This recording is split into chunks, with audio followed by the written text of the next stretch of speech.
तो नमस्कार और प्रणाम रउआ सब कैसन बानी जा। देखी जा आज हम बनाए टमाटर के चटनी।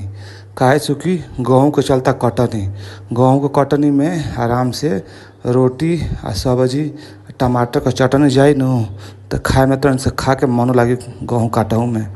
तो रउआ सब भी प्लीज खाली चटनी बना ले जा। रउआ सब जानते जे बनावे तो ठीक बा, नहीं जे बनावे जानो तो बना लीजिए। अब बना करके आराम से कटनी में ले करके जाइब जा।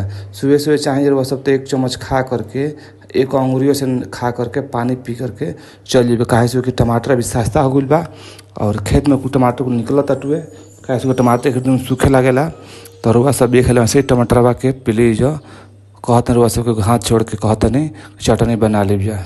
अब देखिए टमाटर के काट लेब जहाँ से धुलाई करके आई है मरचा तन से जीरा लेल बनी और तेजपाता बटुए।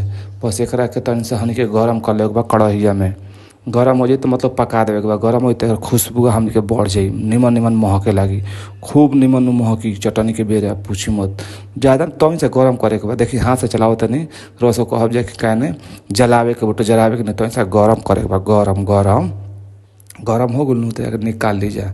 अब एक चाहिए तन के सब कुछ जैसे मसाला हो गल ऐसा ही हल्दी मिर्च के हमने गरम करके पी सकते हैं। बाकी कौन के ना छोड़ी जा, अभी टाइम नहीं खे, गेहूँ कटनी चलता रहो सब जल्दी टमाटर चटनी बता देता नहीं।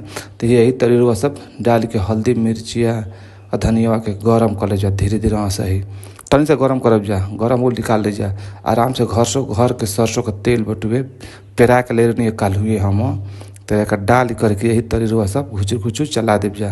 चलेले से का हो जाए तनी से तेल डाल देव जा, तनी से जीरा दे जीरा बा जीरा ढेर तनी से जीरा डाल जीरा बहुत महंगा बटुए।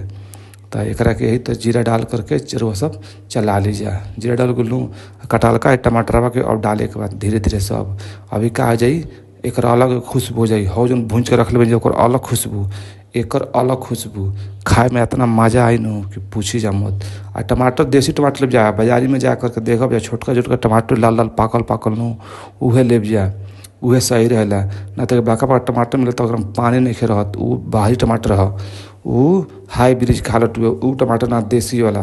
देखी हई हल्दी या मिर्च धनिया डाले गरम कैल का हई साबुत मरल जर खड़ा खड़ा लटुए लाल का मिर्चवा और तेजपत्ता जीरावा यो डला गुल रउआ सब्जी यही तरी डालत रह जा। अब मान लीजिए कि रउआ सब्जी बानी बिहार के, हम बानी बिहार के, तो रउआ सब्जी प्लीज़ हमारे सपोर्ट करब जा। वीडियो अच्छा लगा तो चैनल सब्सक्राइब कर लीजिएगा। रउआ सब्जी न कहब हम दोसरा तो के कहे जाए, हमने के ऐसे बिहार के लोग के बगल के लोग देखल चाहत नहीं के दूसरा स्टेट के लोग। तो प्लीज़ देख जाए गुड़ हो घर के गुड़ हो पेराए लटुए दशहरा के बेरिया तब एक यही तरह डाल जा। नया न पुराने गुड़ हो गए, एक साल में हो गुड़ के तो गुड़वा यही तरह डाल ले जा। एक चला दे जा गुड़वा डाल करके इमें पानी उनी मत डालब जा कुछ ना। गुड़वो लाल टमाटर का लाल कर दी वो पानी छोड़ी, टमाटर पानी छोड़ी जितने पाकी। तो प्लीज़ रुआ सब ऐसा ही रुआ से हाथ जोड़ के कहता नहीं प्लीज़ तो रुआ सब ऐसा ही घर पर चटनी बना ले जा। कटनी में बहुत मजा वाला खाए में। और वह सब बचवन जैसे कर खेते नू तो खेतवा पुहो तन लेके रोटी अब खा ला सब हंस हंस के खूब खुशी खुशी से। देखी जा कितना बढ़िया चटनी लाल हो गल बिल्कुल लाल। तो ऐसे ही रुआ सब्जी रुआ सब बनाई जा। आ कटनी में दिल लगा के काम करे अपन काम में लजाए का बटुए कोई बात नहीं। सब कोई छोट बड़ मिल के रुआ सब काटब जा अपन अपन गेहूँ काट के ले जा साल भर बैठ के न खाए के बा हमनी के। ठीक बा एमें शर्म की बात नहीं है, सब कोई छोट बड़ सब कोई मिल के काटब जा गेहूँ। और अपने का जोन से बिहार में लोग बदनाम के लिए कही हो कुछ ना। और वह सब वीडियो देखने जाइए तक बहुत से सबको धन्यवाद हाथ जोड़ के।